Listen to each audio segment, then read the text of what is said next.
प्यारे बच्चों, मौर्य साम्राज्य के अभी तक हम लोगों ने 7 पार्ट बना लिए हैं। अभी 8वें पार्ट के रूप में हम लोग मौर्यकालीन समाज के बारे में बात करेंगे।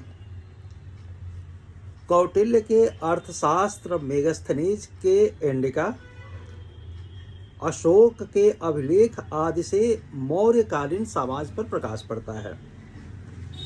अगर सामाजिक वर्गीकरण की बात किया जाए तो कौटिल्य ने जो वर्गीकरण किया था, तो कौटिल्य ने पूर्ववर्ती धर्मशास्त्र की भांति वर्ण व्यवस्था को सामाजिक संगठन का आधार तो माना है, किंतु कुछ परिवर्तनों के साथ। वर्णों के व्यवसाय निर्धारित थे और उनका पालन करना उनके लिए आवश्यक था। प्रथम कोटि में ब्राह्मण आते हैं। ब्राह्मण का समाज में विशिष्ट स्थान था। वे बौद्धिक एवं धार्मिक कार्य करते थे। ब्राह्मणों को राज्य की तरफ से कर मुक्त भूमि दान में दिया जाता था और जिसे ब्रह्मदिया कहा जाता था। क्षत्रिय वर्ग राजकाज, प्रशासन और सैनिक प्रवृत्ति से संबंध थे। वैश्य जो थे ये व्यापार और कृषि कर्म करते थे। शूद्र की स्थिति इस समय महत्वपूर्ण परिवर्तन हुए। उन्हें शिल्प कला और सेवा वृत्ति के अतिरिक्त वैश्यों के सहायक रूप में या स्वतंत्र रूप से कृषि, पशुपालन या व्यापार करने की अनुमति मिली। मौर्य काल में ही नई स्थापित बस्तियों में शूद्रों को पहली बार जमीन भी दी गई। शूद्रों के स्थिति में एक और परिवर्तन यह हुआ कि शूद्र को आर्य मान लिया गया और उसके दास बनाए जाने पर प्रतिबंध लगा गया। कौटिल्य के शब्दों में किसी भी आर्य को दास नहीं बनाया जा सकता, स्पष्टतः शूद्र को भी नहीं, क्योंकि कौटिल्य ने उसे भी आर्यों की श्रेणी में रखा और उसे आर्य शूद्र कहा है। कौटिल्य ने शूद्र वर्ण के अंतर्गत वर्ण संकर जातियों, अनुलोम या प्रतिलोम विवाह से जो उत्पन्न बच्चे होते हैं, एवं पेशेवर जातियों, पेशा यानी व्यवसाय पर आधारित वर्ग जो जात के रूप में धारण कर चुके थे, को शामिल किया। वर्ण संकर जातियों में अम्बष्ट, निषाद, पारसव, रथकार, छत्ता, वैदेहक, मागध, सूत, पुल्लकस, वेण इत्यादि का नाम लिया जा सकता है। कौटिल्य ने चांडाल अर्थात ब्राह्मण माता एवं शूद्र पिता से उत्पन्न प्रतिलोम विवाह से उत्पन्न को छोड़कर अन्य सभी वर्ण संकर जातियों को शूद्र माना है। पेशेवर जातियों में शामिल है तंतुवाय अर्थात जुलाहा, धोबी, दर्जी, सुनार, लोहार, बढ़ई इत्यादि। अशोक के शिलालेखों में दास और कर्मकार का भी उल्लेख है, जो शूद्र वर्ग के अंदर ही शामिल किए जाते हैं। यहाँ यह उल्लेखनीय है कि अशोक के शिलालेखों में चातुर्वर्ण ब्राह्मण, क्षत्रिय, वैश्य व शूद्र का उल्लेख नहीं मिलता, बल्कि केवल 2 वर्ग ब्राह्मण व श्रमण का उल्लेख मिलता है। मेगस्थनीज का जो वर्गीकरण है वो भारतीय समाज का वर्गीकरण भारतीय ग्रंथों में वर्णित वर्गीकरण से थोड़ा सा भिन्न है। इन्होंने भारतीय समाज को 7 जातियों या वर्गों में विभक्त किया है। इसमें पहला दार्शनिक वो मानते हैं, यद्यपि इनकी संख्या दूसरी जातियों की तुलना में कम है, लेकिन प्रतिष्ठा के मामले में ये सर्वश्रेष्ठ है और यह जाति 2 श्रेणियों में विभक्त है, ब्राह्मण एवं श्रमण। किसान की बात आती है तो संख्या की दृष्टि से सबसे बड़ा वर्ग है और इनका मुख्य काम कृषि है। इसके बाद पशुपालक की बात होती है, फिर कारीगर शिल्पी की बात होती है, फिर योद्धा सैनिक की बात होती है, निरीक्षक की बात होती है, ये अपने प्रांतों में होने वाले मामलों की जांच पड़ताल करते थे। इसके बाद सभासद या पार्षद की बात होती है और संख्या के दृष्टि से यह बहुत सबसे छोटा वर्ग है, लेकिन समाज पर, प्रशासन पर प्रभाव की दृष्टि से यह सबसे महत्वपूर्ण वर्ग है। इस वर्ग में उच्च अधिकारी और न्यायाधीश आदि भी शामिल है।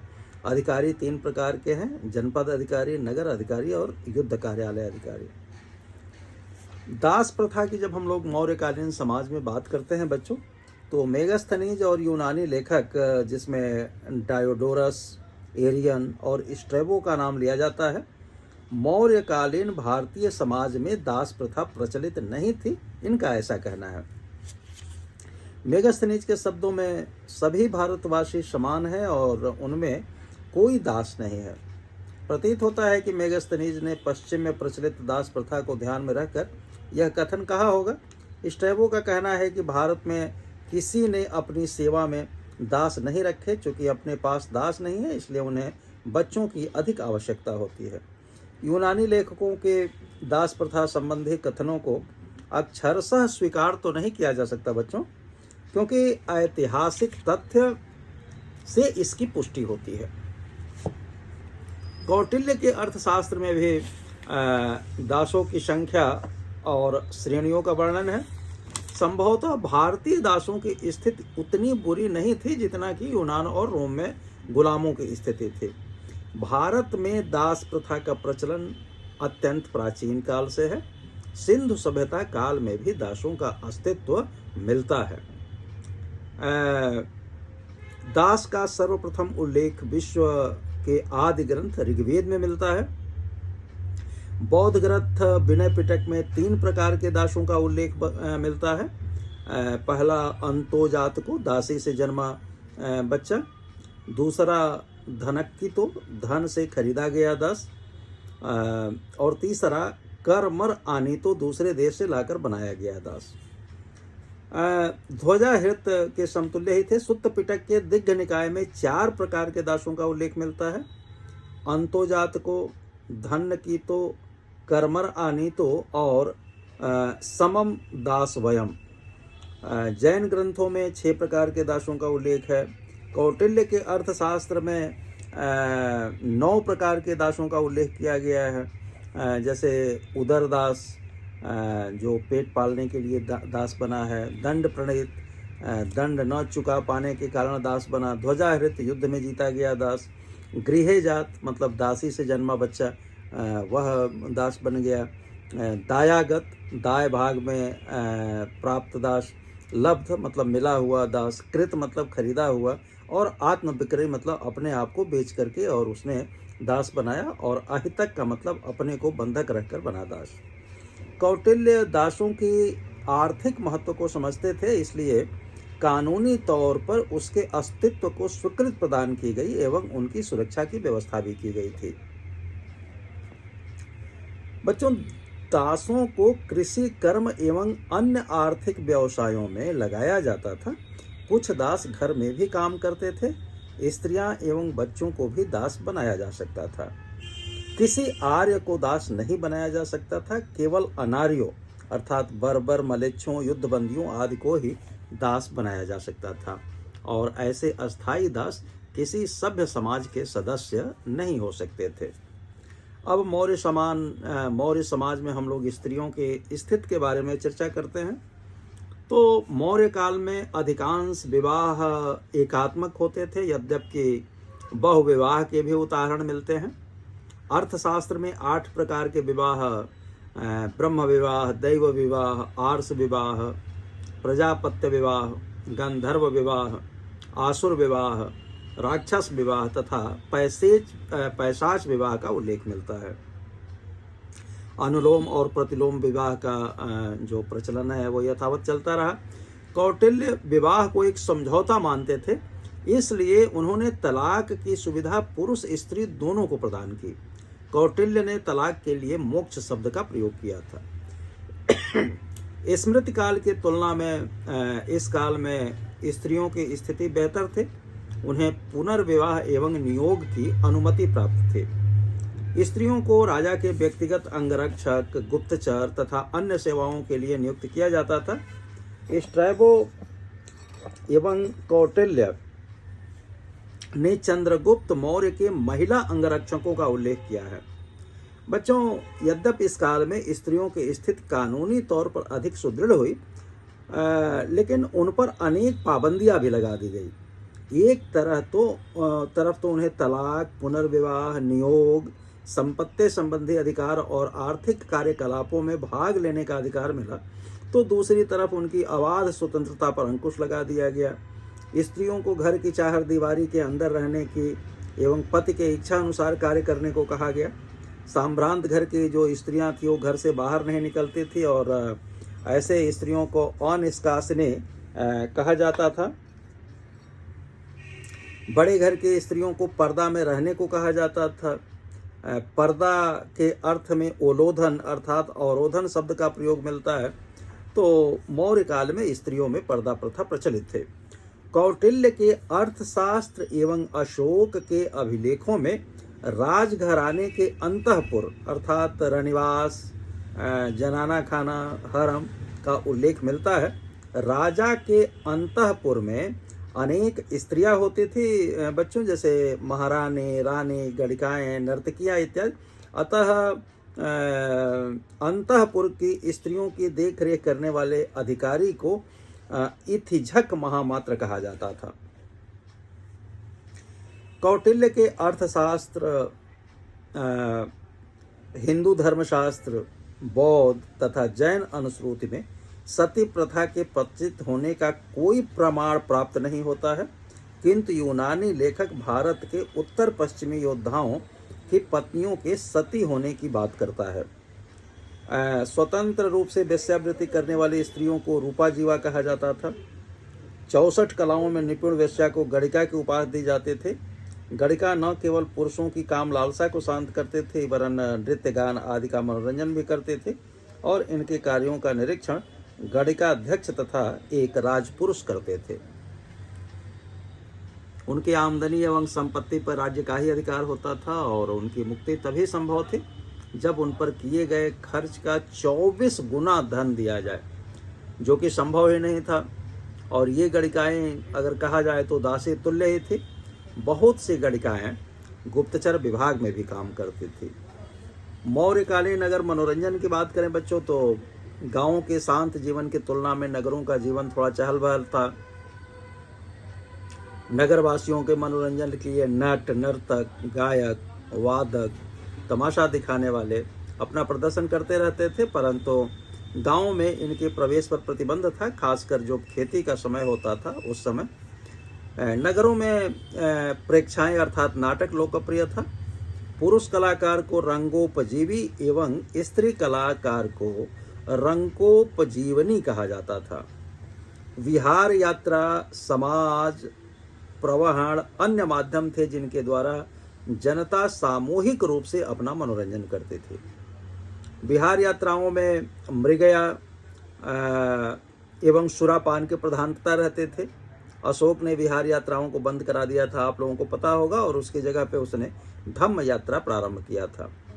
समाज की अगर बात करें तो एक प्रकार का सामूहिक समारोह जिसमें लोग सुरापान, मांस भक्षण, मध्य युद्ध को देकर मनोरंजन करते थे।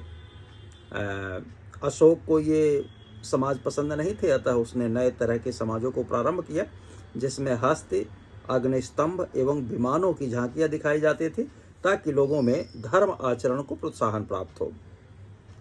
प्रवहन विवाह से संबंधित सामूहिक समारोह जिसमें भोज्य एवं पेय पदार्थों की प्रचुरता से उपयोग किया जाता था। बौद्धकालीन अगर धर्म की बात करें तो मौर्य काल धार्मिक सहिष्णुता का काल था। सभी मौर्य शासकों ने धार्मिक सहिष्णुता की नीति का पालन किया। चंद्रगुप्त मौर्य जैन मतावलंबी थे। अशोक व्यक्तिगत रूप से बौद्ध थे, लेकिन अन्य धर्मों के प्रति वो धर्म सहिष्णु रहे। तत्कालीन स्रोतों से इस समय मुख्यतः 3 धर्मों के प्रचलन का प्रमाण प्राप्त होता है: ब्राह्मण धर्म, जैन धर्म तथा बौद्ध धर्म। ब्राह्मण धर्म में नए धर्मों के उदय के बावजूद अपना अस्तित्व बनाए हुए थे। यद्यपि इसके स्वरूप में कुछ परिवर्तन आ गया था। वर्ण आश्रम व्यवस्था एवं विभिन्न संस्कारों के पालन पर बल दिया जाता था।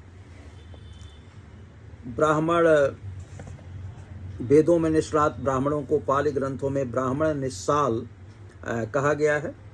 कौटिल्य के अर्थशास्त्र के अनुसार ब्राह्मणों को कर मुक्ति भूमि दान दिया जाता था, जिसको ब्रह्मदेव कहा गया। अर्थशास्त्र में अश्वमेध, वाजपेय आदि यज्ञों के लिए इसलिए निंदा की गई कि इनमें पशुओं का वध होता था, जो कृषि की दृष्टि से उपयोगी थे। ब्राह्मण धर्म के अंतर्गत अन्य अनेक संप्रदाय भी प्रचलित हो गए, जैसे भागवत, वैष्णव, शैव इत्यादि। मेगस्थनीज के अनुसार मथुरा हेराक्लेज अर्थात भगवान कृष्ण की पूजा का प्रधान केंद्र था, और अर्थशास्त्र में देवता अध्यक्ष नामक पदाधिकारी का उल्लेख भी प्राप्त होता है। जैन धर्म भी मौर्य समाज में प्रचलित था बच्चों। मौर्य वंश का संस्थापक चंद्रगुप्त मौर्य, जैसा कि आपको पता है, स्वयं जैन मतावलंबी थे। उन्होंने भद्रवाह से प्रभावित होकर जैन धर्म स्वीकार किया था और व्यक्तिगत रूप से जैन होते हुए भी उन्होंने धार्मिक सहिष्णुता की नीति अपना के रखी थी। बौद्ध धर्म की बात करें तो मौर्य काल में बौद्ध धर्म की अभूतपूर्व वृद्धि हुई और इसका मुख्य कारण अशोक की धार्मिक नीति था। आजीवक संप्रदाय की बात करें तो मौर्य काल में आजीवक संप्रदाय एक महत्वपूर्ण संप्रदाय बन गया। अशोक ने बिहार राज्य के गया जिले में स्थित बराबर पहाड़ी की गुफाओं को आजीवकों को प्रदान की। अशोक के पौत्र दशरथ ने बिहार राज्य के गया जिले में स्थित नागार्जुनी पहाड़ी के कुछ गुफाओं को आजीवकों को प्रदान किया था।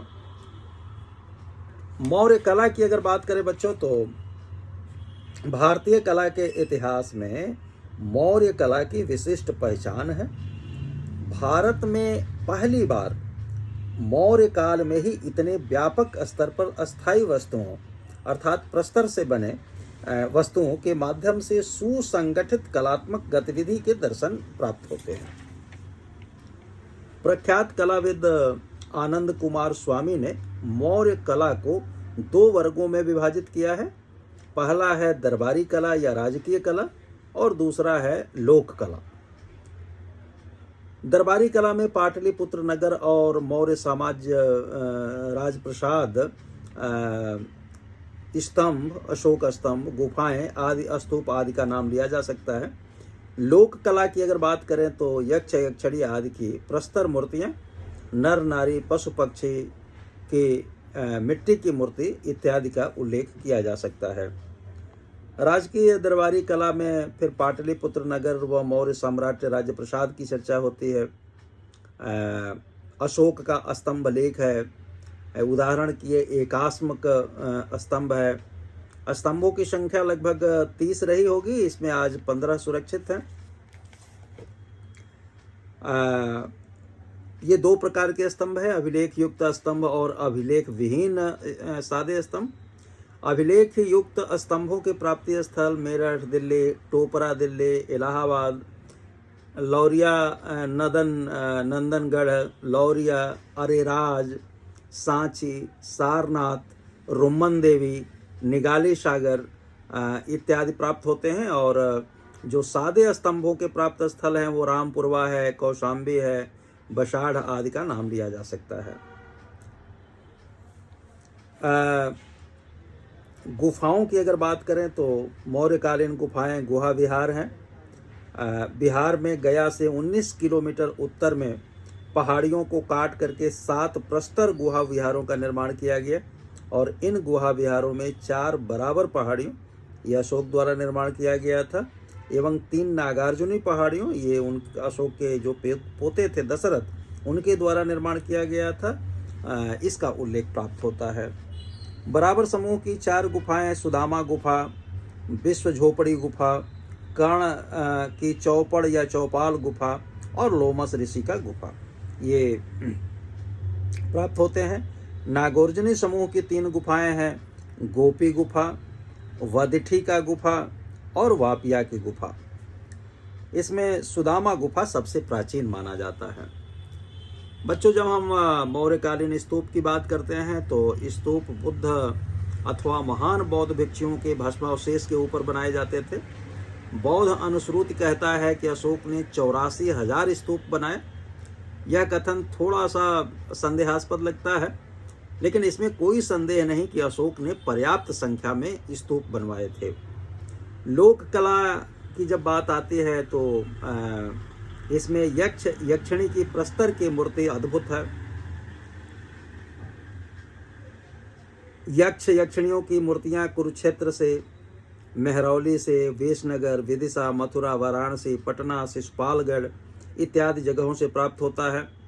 लेकिन इनमें सबसे विशेष उल्लेख मथुरा से जो यक्ष या मणिभद्र और वाराणसी के राजघाट से प्राप्त त्रिमुख यक्ष और वेशनगर यानी मध्य प्रदेश से प्राप्त यक्षिणी, पटना के दीदारगंज के गंगा के किनारे स्थित धोबी घाट से 18 अक्टूबर 1917 ईस्वी को प्राप्त चवर धारणी यक्षिणी आदि का नाम उल्लेखनीय रूप से लिया जा सकता है।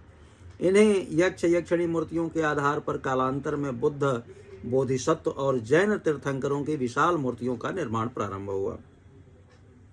मृण्ड मूर्तियों की अगर बात करें बच्चों, तो बहुत सी मृण्ड मूर्तियाँ भी प्राप्त हुई हैं। पटना के बुलंदी बाग से प्राप्त हंसते हुए बालक की मृण्ड मूर्ति अनायास ही आकृष्ट करती है। इसी तरह से बुलंदी बाग से ही प्राप्त नर्तकी की मृण्ड मूर्ति भी उल्लेखनीय है। पूर्ण रूप से कहा जा सकता है कि मौर्य काल सांस्कृतिक वैभव का काल था और समूचा उत्तर भारत एक अत्यंत कुशल केंद्रीय प्रशासन के अधीन था और शांति व्यवस्था बनी हुई थी। बहुत बहुत शुभकामनाएं।